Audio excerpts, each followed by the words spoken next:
From Hollywood, California, White Fires of Inspiration.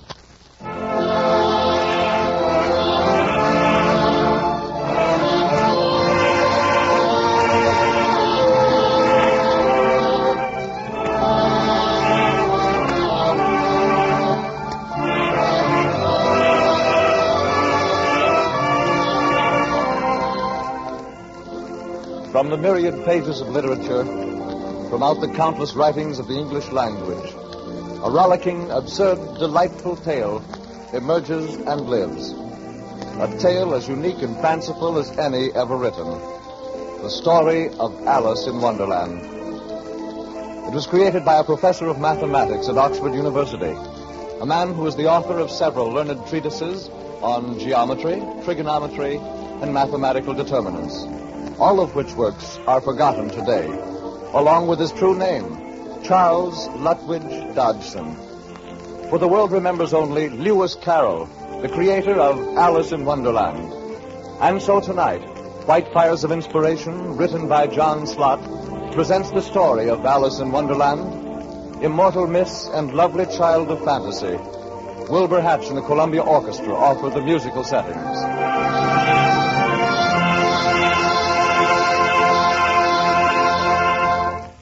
It is the year 1864. Across an ancient flagstoned quadrangle of Oxford University, two little girls cast excited glances, first at the great campus clock, and then over to the lecture hall, where Charles Dodgson, young and brilliant mathematical professor, is holding forth absent-mindedly on an algebraic... The square on the hypotenuse of a right triangle is equal to the sum of the squares on the other two sides. If this theorem be stated algebraically, we have, as in figure 2, c square equals a square plus b square. I suggest that any of you students having trouble with this theorem consult Millen's text for the proofs. That concludes today's lesson. I say, Charles, how about a spot of tea in my room? Thanks a lot, Lurie, but I have a previous engagement, and I'm already late. From the sound of you, it must be with a young lady. Two of them, Lurie, and they won't tolerate tardiness.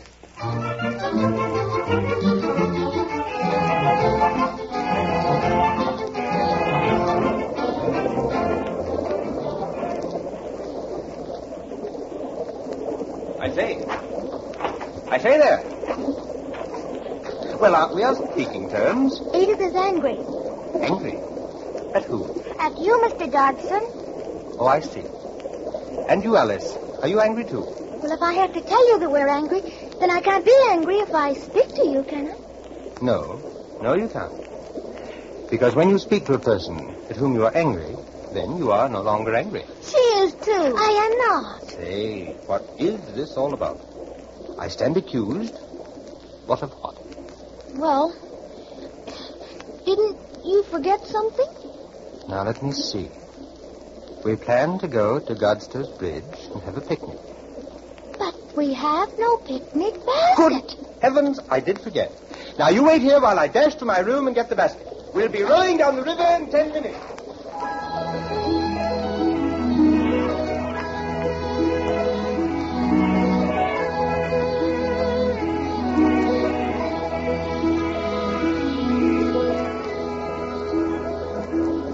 And over there, near the old nunnery, is the burial place of fair Rosamond, a beautiful lady who was supposed to have been poisoned by Queen Eleanor, the jealous wife of Henry II. Why did Queen Eleanor poison the fair Rosamond? Well, it's a rather complicated story. Now, that bridge yonder, it has been there ever since the time of the Romans. And here is how Oxford got its present name. Before the bridge was built, there was a ford for oxen to pass over. And so, long before the Christian era, it was called Oxenford. And here we are. Now, I'll take the picnic basket. Alice, you the blanket. And you, Edith? Well, now, let me see. Will you oversee the landing of the troops? Ready? Prima, secunda, tertia. Forward. What is this? Mutiny? I say forward and none of you move. But you said prima, secunda, and tertia, and they aren't here. Edith is prima. That's the first contingent. And you, Alice, are secunda. That is the second. And I am tertia. Which is the third? Correct. And now, let us be off to that shady tree.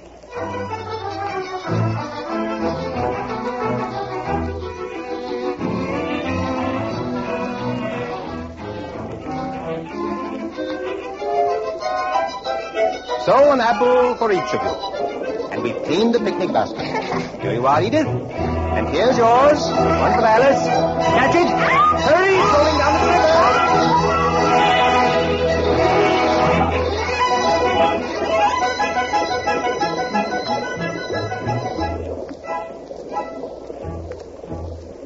Went down the hole. It will take a longer hand than yours to reach it.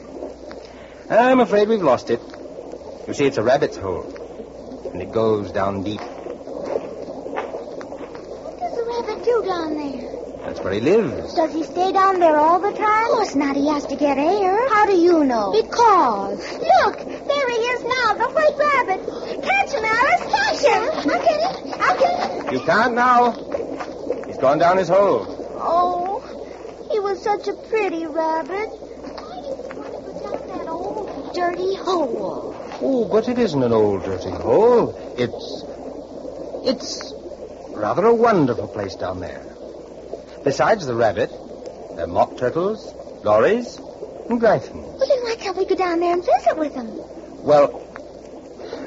Well, you see, there's quite a story about this Wonderland. Story? Oh, please tell it to us. Is it about the white rabbit and the mock turtles and the lorries and the gryphons? Yes, and about a little girl who followed the white rabbit right to the edge of his hole. Then she slipped, and suddenly she found herself dropping down, down, down, down. And while she was falling, she was clutching at things on the way, saying... Oh!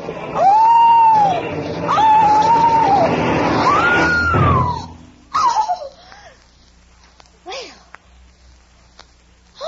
after such a fall as this, I shall think nothing of tumbling downstairs. Well, I wonder how many miles I've fallen by this time. I must be getting somewhere near the center of the earth. What's that? Oh, on a tree. The Duchess. Oh, won't you be savage if I've kept her waiting? Oh, if you please, sir. Oh, my Mr. word. Rabbit. My word. Yeah. My word. My word. Oh.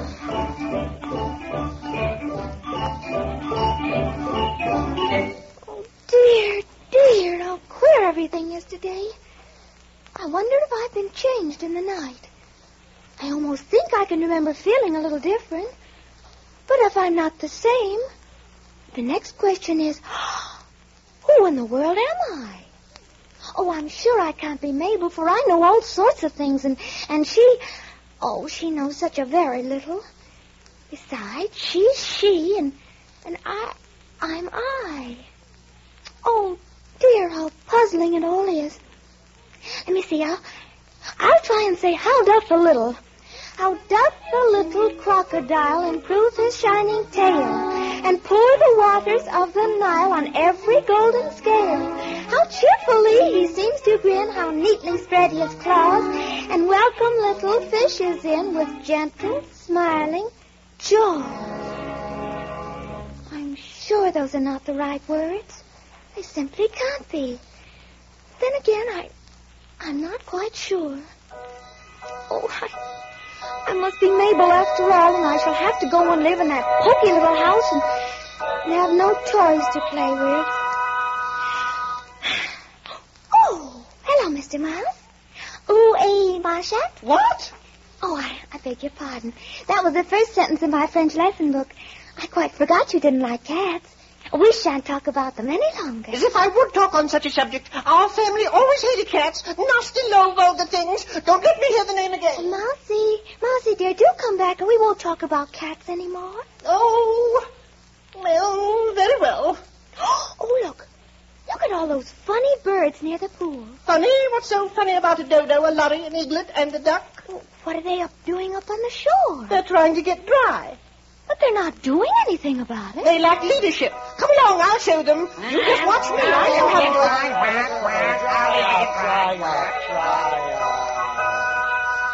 Now, sit down, all of you. I'll soon make you dry enough. This is the driest thing I know. William the Conqueror, whose cause was favored by the Pope, was soon submitted to by the English, who wanted leaders, and had been of late much accustomed to usurpation and conquest. Edwin and Morcar, the Earls of Mercia, Lord... I beg your pardon. Did you speak, Master Lorry? Oh, not I. I thought you did. I proceed. Edwin and Morcar found it. Found what? Found it. Of course, you know what it means, Mr. Duck. I know what it means. When I find a thing, it's generally a frog or worm. The question is, what did the Archbishop find? What? Found it advisable to go. And how are you getting along, Alice? William and only in a crowd. Where does ever? William's conduct Doesn't seem to dry me at all. In that case, I move the meeting adjourned for the immediate adoption of more energetic remedies. What? Speak English. I don't know the meaning of half those long words, and what's more, I don't believe you do either. Oh, dear, oh, dear, oh, dear. It's all such nonsense. But, Mr. Mouse, you promised to tell me your history, you know. You know, why you hate C-A-T-S. Oh, yes. Mine is a long and sad tale. It certainly is a long tale. Why do you call it sad? What are you talking about? Your tale? You're not attending, young lady. What can you be thinking of? A little jingle. Joey said to a mouse that he met in the house, let us both go to law. I will prosecute you. Come, I'll take no denial. We must have the trial, for really this morning I've nothing to do. Said the mouse to the cur, such a trial, dear sir, with no jury or judge, will be wasting our breath. I'll be judge, I'll be jury, said the cunning old fury. I'll try the whole case and condemn you to death. Nonsense after nonsense. You insult me by talking such nonsense. Well, I didn't mean it, but... Well, you're so easily offended, you know. Oh, very well. Good day, good day. Oh, please. Good day, good day. Please come back and tell your story. What a pity it wouldn't stay. Oh, dear. Oh, I do wish I had our Dinah here. She'd soon fetch him back. And who is this Dinah, if I may venture to ask the question? She's our cat, and such a capital one for catching mice. Oh, I do wish you could see her after the birds. Why, she'll eat a little bird just as soon as she looks at it. Let me get away from What her. did I do, Branch? You'll cut me down. What?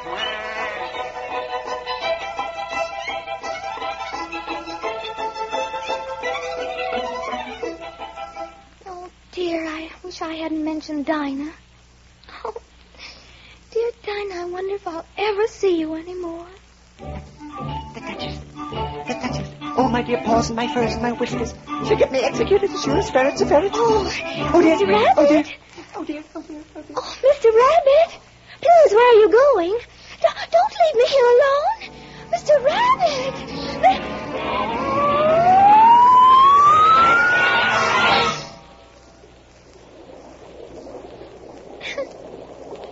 Wake up. Edith. Alice. I say, look at Alice. She's crying. Alice. Wake up. What's the matter? The White Rabbit is so unfriendly. We'll have to give him a good talking to the next time. But you didn't finish the story. But I couldn't very well. In the middle of it, you went off to pick daisies, and Alice went fast asleep.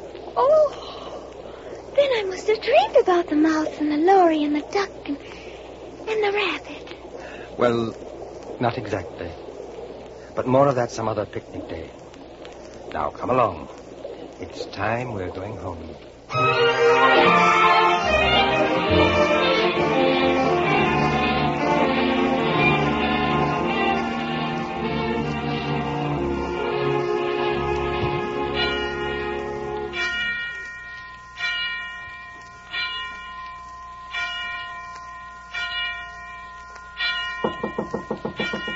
Yes? Who is it? Alice. What are you doing here at this time of night? Oh, Mr. Dodson. Mabel Huxley said there was no such thing as a talking caterpillar. Now, there is too, isn't there? Oh. Well, you tell Mabel that there is in make-believe land. But can't I bring Mabel here so you can tell her? I have a better idea. I'll write it in this little book, and then you can read it to Mabel. Right away? Well, Oh, please, Mr. Jackson. Then I can show it to Mabel, and then I can... All right. Come up here. There, in the big armchair. There. Now, where shall we start? Well, Alice ran after the white rabbit, and then he ran so fast and disappeared, and then Alice was lost, That and then... isn't the beginning, Alice. I know, but I'm just curiouser about the white rabbit. The comparative form of the word is more curious, Alice. But I was so excited about the white rabbit, I forgot to speak good English. All right. Now, Alice was thinking about escaping from Wonderland. But why should she want to leave such a nice place?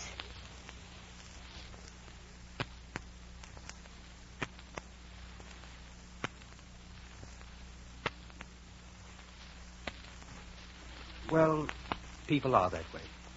And perhaps it's much better. If you saw too much of Wonderland, in time it would become rather a dull place. And so Alice ran on and on until she came to the edge of a mushroom, where she sat down to rest. And when she opened her eyes again, she found herself looking into the large eyes of the caterpillar, who was sitting on the top of the mushroom, quietly smoking a long hookah and taking the smallest notice of her. Suddenly he said, "Who are you?" And Alice answered rather shyly, "I hardly know, sir." And the caterpillar said sternly, "What do you mean by that?" And Alice replied, "I can't explain myself, I'm afraid, sir, because I'm not myself, you see." "I don't see," said the caterpillar. And Alice answered, "I'm afraid I can't put it more clearly." "Why?" said the caterpillar. Well, about this time, Alice thought the caterpillar a rather unpleasant fellow and turned to go. "Come back," the caterpillar called after her. "I've something important to say." Now, this sounded promising, so Alice turned back. And what did the caterpillar say? "Keep your temper," he said. Why do you laugh, Alice? Oh, that wasn't important. Oh, yes, it is. Very important. And if the story of Wonderland teaches you nothing else, the words of the caterpillar should. Always remember, keep your temper. Oh, I shall, Mr. Dodson. Keep your temper. Good. And so, on with our story. Then Alice said, "I'm afraid, sir, I can't remember things." And the caterpillar said, "Can't remember what things?" And Alice said, "Well, I've tried to say, 'How doth the little busy bee?' But it all came out differently." And then the caterpillar said, "Repeat. You are old, Father William." Alice folded her hands and began. "You are old, Father William," the young man said. "Your hair has become very white, and yet you incessantly stand on your head. Do you think at your age it is right?" "In my youth," Father William replied to his son, "I fear it might injure the brain.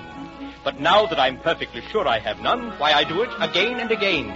"You are old," said the youth, as I mentioned before, "and have grown most uncommonly fat. Yet you turned a back somersault in at the door. Pray, what is the reason for that?" "In my youth," said the sage, as he shook his grey locks, "I kept all my limbs very supple by the use of this ointment, 1 shilling the box. Allow me to sell you a couple?" "You are old," said the youth, "and your jaws are too weak for anything tougher than suet. Yet you finished the goose with the bones and the beak. Pray, how did you manage to do it?" "In my youth," said his father, "I took to the law and argued each case with my wife. And the muscular strength which it gave to my jaw has lasted the rest of my life." "You are old," said the youth. "One would hardly suppose that your eye was as steady as ever. Yet you balanced an eel on the end of your nose. What made you so awfully clever?" "I have answered 3 questions, and that is enough," said his father. "Don't give yourself airs. Do you think I can listen all day to such stuff? Be off, or I'll kick you downstairs." Did he kick him downstairs? Well, no. Because it turned out that Alice had got the words altered. Oh, poor Alice. She's having such a time. Yes. And so is our own little Alice. It's long past your bedtime. Oh, what are you going to call the book? Well, I hadn't thought of that. We could call it Alice's Adventures Underground. Do you like that? Oh, no. No, I don't like it. Now, let me see. How about Alice's Hour in Elfinland?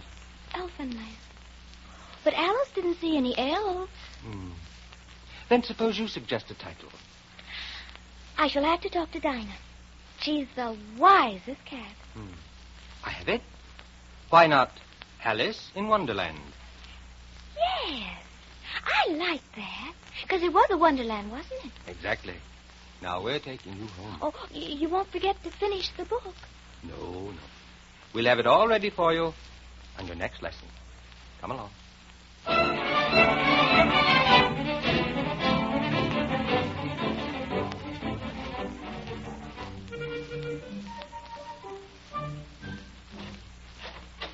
Mr. Macmillan will see you now, Mr. Dodson. Thank you. Oh, sit down, Mr. Dodson. Thank you. Mr. Dodson, you no doubt wonder why I sent for you. Yes. Mr. George MacDonald showed me your manuscript of Alice in Wonderland. Oh, but I merely showed it to George with the idea of getting someone to draw the pictures for little Alice Liddell. Yes, I know all that. But after all, there are 100,000 Alices throughout the world. Would it be quite fair to confine that beautiful little tale to only one Alice? I'd never thought of it that way before. Do you really think it will interest other children? Well, I'm willing to take that chance. Are you? Yes. But I'd rather not use my name. Oh, why not? Well, after all, I am a teacher of mathematics at Oxford. They just don't go together. Oh, I see. What name would you prefer? Well, let me see. Lutwidge is my middle name. In Latin, it is Ludovicus. Translated in English, it comes to Lewis. And Charles in Latin is Carolus. Well, I don't quite like Carolus, so let us leave it at Carroll. Lewis Carroll. How is that? Lewis Carroll. Seems like a different person. He is, from now on. He's the creator of Alice in Wonderland.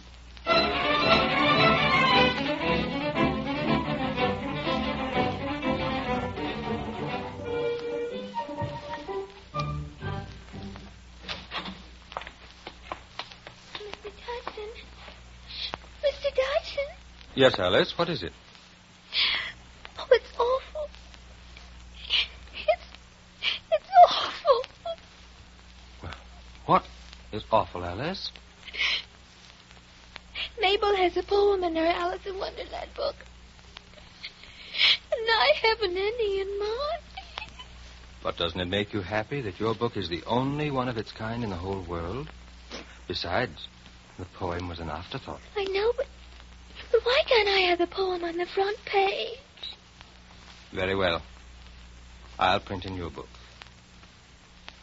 Now, all in the golden afternoon, full leisurely we glide, for both our oars with little skill by little arms are plied, while little hands make vain pretense our wanderings to guide.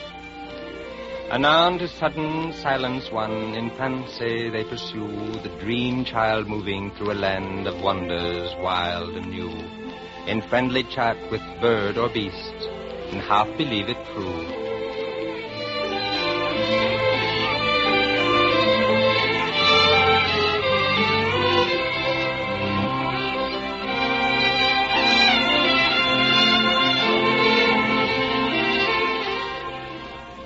Thus grew the tale of Wonderland. Thus slowly, one by one, its quaint events were hammered out. And now the tale is done. And home we steer, a merry crew, beneath the setting sun. Alice, a childish story take, and with a gentle hand lay it where childhood's dreams are twined in memory's mystic land, like pilgrims' withered wreath of flowers plucked in a far-off land. And now you have a book, just like Mabel's. What is the matter, Mr. Dodson? Matter, Alice? Why do you ask? Well, you don't look so happy. Is Alice a problem? Bless you, darling, no. Alice isn't a problem. Life sometimes is a problem. But you can't worry about that. You'll have so much time for it later. But... What? What happens after Alice leaves Wonderland? She'll find another Wonderland. And when she grows older, she'll discover a Wonderland in the rustling of grass in the wind, the rippling of water, and and the rattling teacups of the angry cook will change the tinkling sheep bells, and the queen's shrill cries and the shriek of the gryphon, and all those queer little noises, she'll hear them again and again, possibly in some busy farmyard. Oh, but I shan't like that kind of Wonderland. Then it appears we'll have to discover another one for you. Oh, how grand. What kind of people are going to be in this new Wonderland? What kind would you like? Well, can't we have Dinah? I guess so. But wouldn't it be for fun if we had people you never saw before? Oh, you mean like the Lorry? Well, more like the Jabberwock. The Jabberwock?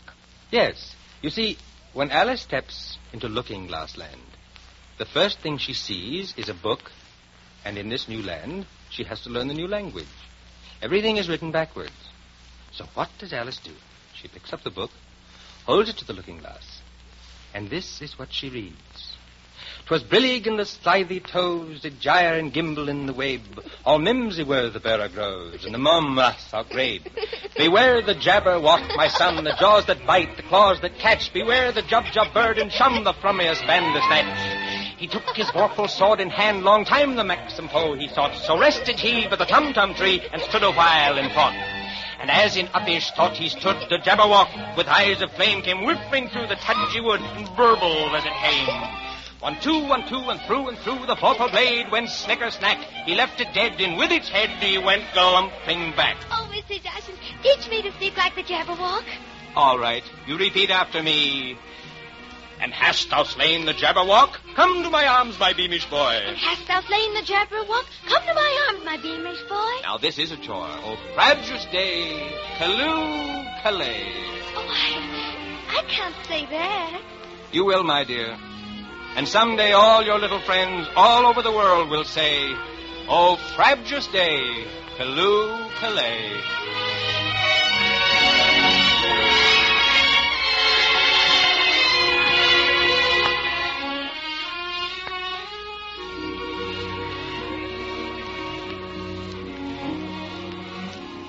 Still she haunts me, phantom-wise, Alice moving under skies, never seen by waking eyes.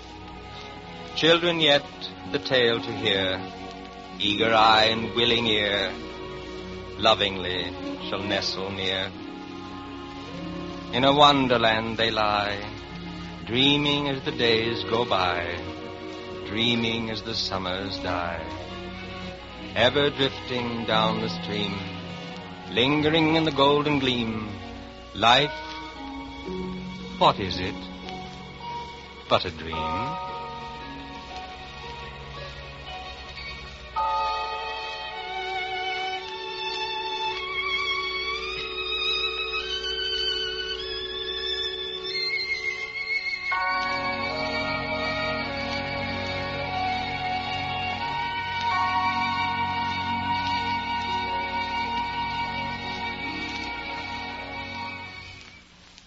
And inscribed below that lovely poem was Lewis Carroll's last dedication. To the little girl who has been my inspiration, Alice Pleasance Liddell, my Alice in Wonderland.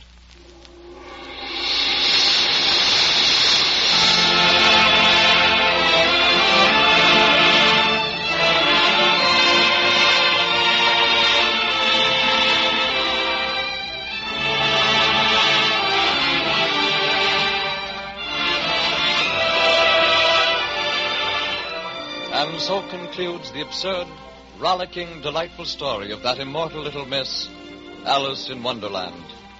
Tonight's program was written by John Slott. Musical score and direction were by Wilbur Hatch. Doreen Tuttle was featured as Alice, Ted Osborne as Lewis Carroll, with Howard McNear as the rabbit, Joe Kearns as the mouse, and Barbara Jean Wong as Edith. We take extreme pleasure in announcing next week at 10:15 the story of France's greatest woman novelist, Doreen Tuttle, portraying in 3 episodes the life and loves of that flaming genius of the pen, George Sand. These tales of the white fires of inspiration are under the direction of Ralph Scott and come to you from our Hollywood studios. Frank Graham speaking. This is the Columbia Broadcasting System.